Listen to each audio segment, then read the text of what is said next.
大家好，欢迎观看信息局外人。你可能已经刷到了很多关于海南封关的视频。从2025年12月起，国外商品进入海南不再需要报关，国内游客只要凭身份证就能买免税商品，但带回内地可能还要补税。听起来像是一场消费自由的改革，甚至是普通人能捡便宜的好机会。但你看到的是政策，背后运转的却是一套高度制度化的精密系统。海南封关真正的剧本才刚刚开始。本期我们将从4个方向来解构：一、海南封关的真正意义是什么？它改变了哪些监管规则？二、所谓的免税自由其实是怎样的消费回流设计？三、外资和制度的红利到底会流向谁？谁能真正获益？四、更深层的制度试验，中国未来的制度模型是否正在海南先行测试？今天这期我们就来聊一聊海南封关到底意味着什么。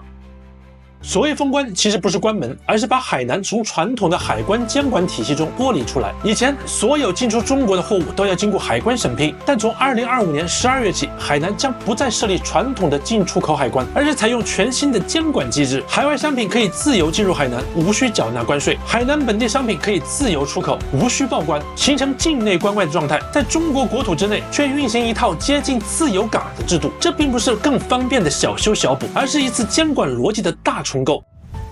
表面上，你在海南可以更便宜的买到奢侈品和进口商品，但实际上这套自由系统被精心设计成了一个回流漏斗。所有免税商品都要绑定身份证，每人每年有额度限制，超出额度回内地时需要补税。所有商品需要人肉携带，不支持快递寄回。这些设定共同构成了一个系统性的目标，把你原打算在日本、韩国、法国花的钱转移到海南，留在国内。这就是国家在试图用制度方式重构消费回流路径。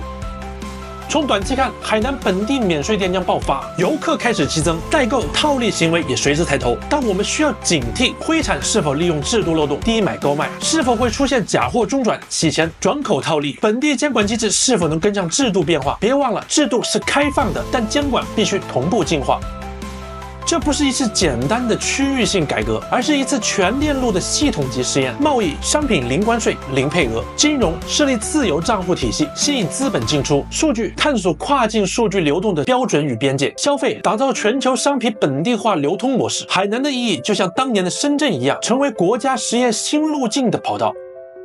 很多人说封关是利好，外资会来，商业会火，就业会增，居民收入会提升。但如果你只听利好，就错过了更重要的部分。海南的制度红利不是均匀分配，而是有偏向的结构性分配机制。封关之后，最先布局海南的资本主要集中在这几类方向：一、国际品牌落地运营，直接设点建仓，走直营，绕过代理模式；二、数字贸易与跨境数据平台，海南将成为测试数据跨境自由的前哨；三、金融与服务行业，医疗、教育、康养服务将吸引软资产型外资；四、制度红利型房地产、地段、物流、通道、免税商圈迅速升温。这些行业的准入门槛高，信息不透明，极可能出现少数人先知道、先吃红利的局面。而真正的普通居民能不能吃到这份红利，取决于：一、是否能进入这些行业；二、是否具备转型与适应能力；三、是否有制度保护本地居民不被资本边缘化。所以，这不是全民普惠，而是一场高门槛、高密度的制度性分配。海南确实更自由了，但你更要问的是，这份自由分配到了谁手里？